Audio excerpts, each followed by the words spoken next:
Welcome to PlanetPod, the podcast for everyone who cares about the planet.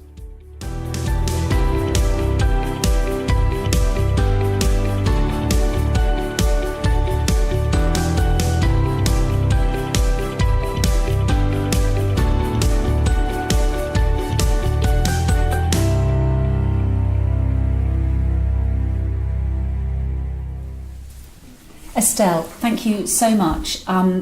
At PlanetPod, we try and get beneath subjects, and I really wanted to just take a few minutes of your time to probe some of these issues around climate justice and why people are motivated to take to the streets in the way that they are now.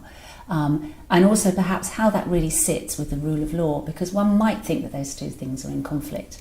But your whole professional career has been around working in the field of climate justice and environmental law. How did you get there, and why do you do this? Yes, well, first of all, thank you very much indeed. It's a great pleasure to speak to you. Careers sometimes are very strictly sculpted, and there's a path that's laid out by the person with great thought over a long period of time. And that was not me, and that has not been my career at all.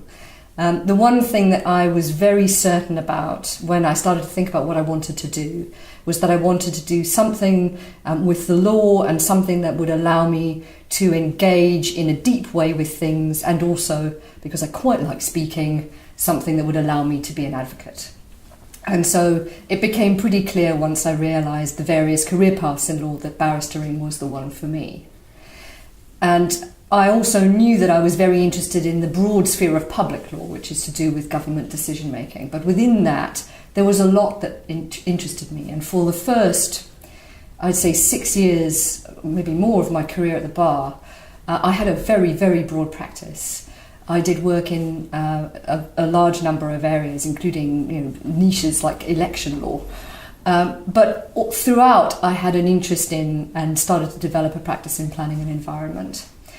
And for the last few years, I've realised that environment is really the sort of thing that gets my heart firing. And when you're in an all-encompassing job like that of a barrister, the easiest and the best way of keeping sane is to do a thing that makes you love what it is that you're doing. So it's the passion that drives you. It is. And what is it about the environment? I mean, would you say you're an environmentalist first and a barrister second, or are those two things? It sounds as if those two things are inextricably linked in your life now. For me, absolutely.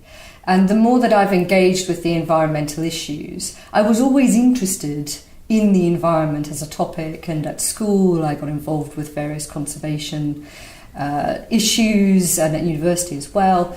But it was always just one of those myriad of things that I was interested in. But then when the intersection between environment and law became something real for me, that's when it really took off.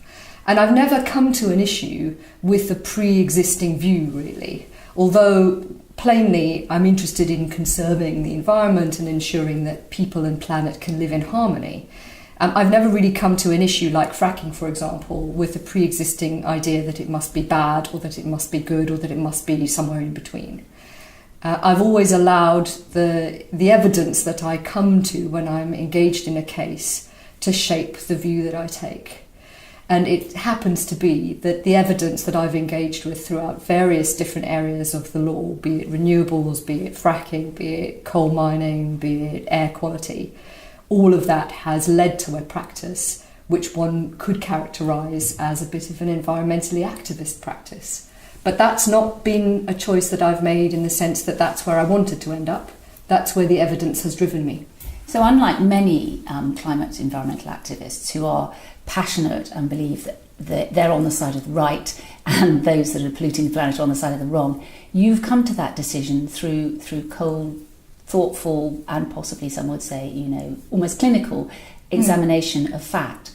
And that must strengthen the case when you're arguing on behalf of an environmental group, mustn't it? Because those things are irrefutable. Yes, for me it absolutely does. It makes entire sense to be able to base what I'm saying on the hard evidence, because there's only so far you can go when you make the broader points. And I think it's one of the things that, for those of us who are very, very concerned about climate change, as we all really should be, the translating of that hard evidence into something that moves people, I think, is the most important thing. But you have to start from the evidence, because otherwise what you say can very easily be undermined.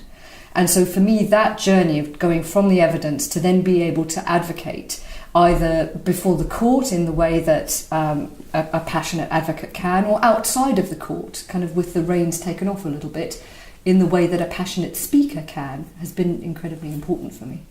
Do you think there is enough movement and change, though? Because the evidence is, we don't need any more evidence that the climate is under threat. Yes. And the kinds of cases that you're fighting are quite local to the UK at the moment. So they are fracking, they're wind farms, as you say, coal mining. How do we make that evidence much more obvious to government and policymakers? And how do we actually shift up a gear? Because we know the evidence is there, and you've proven that the evidence is there. So how do we take that and actually make the change? I mean, do we need those street protesters as well? Yeah, so this is an age-old and complicated question, how the law intersects with policy and social change, and how social protest intersects with the law and policy change. I think there are a number of things that are particularly relevant to the environment. First, the law as it is now is quite strongly shaped by two different forces.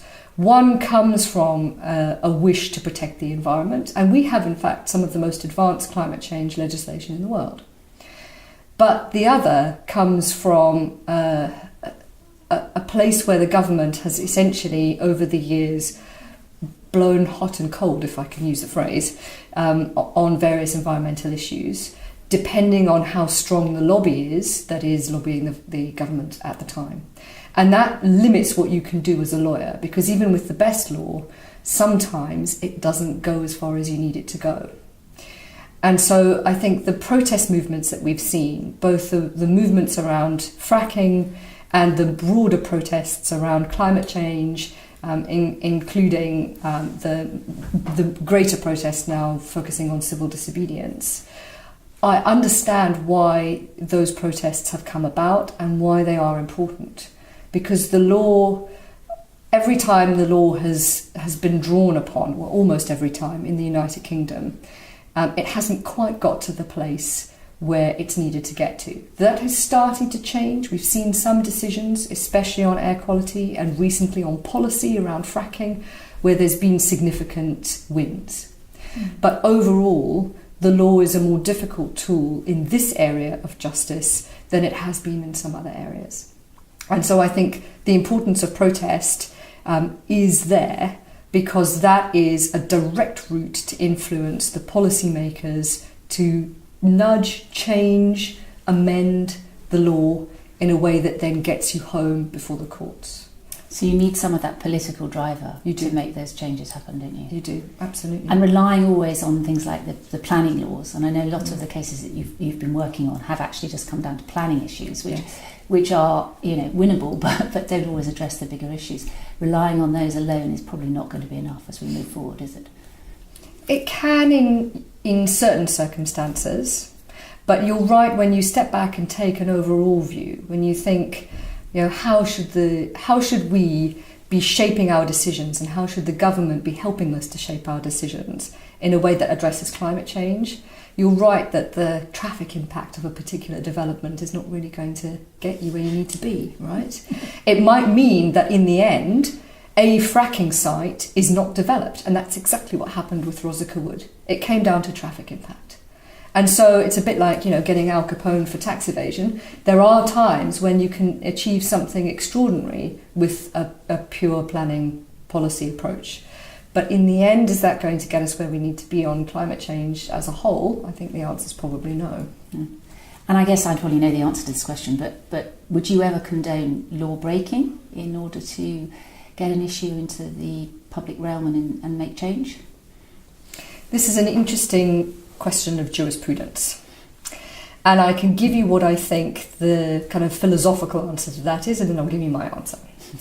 The philosophical answer comes down to whether you believe that the law is just a system of rules and that there are morals outside of the law that can motivate you to break that system of rules in certain circumstances, or whether you believe that The law must inextricably stand as it is. It is the embodiment of our moral beliefs, and that if you step outside of it, that there can be no moral justification for that. For me, I start from the position that the rule of law is a necessary gatekeeper to prevent excess of power. And so as a general principle, I think it's incredibly important to stay within the law, because those forces that you want to act against, that you want to keep in check, are predominantly kept in check by the law. But I think, as a matter of principle, that the law does not embody all of morality, and that even in a democracy, there are circumstances where it is legitimate to step outside of the law if you are willing to bear the consequences in order to bring an issue before the courts. So that's my personal view. I would never condone stepping outside of the law so far as to encompass, for example, damage to property and hurt to people or hurt to animals. But I think that civil disobedience, like slow walking a truck to a site, like occupying a bridge, I can see that there is a justification for doing that if your aim is to bring an issue before the courts in a particular way. Thank you.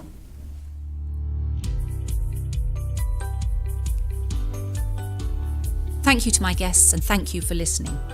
We would love to hear from you about what you think about PlanetPod. You can tweet at planet_pod or get in touch via the website theplanetpod.com, where you can subscribe and download previous episodes. If you've enjoyed today's show, please give us a 5-star review. It helps us make better programmes. Be sustainable and stay green.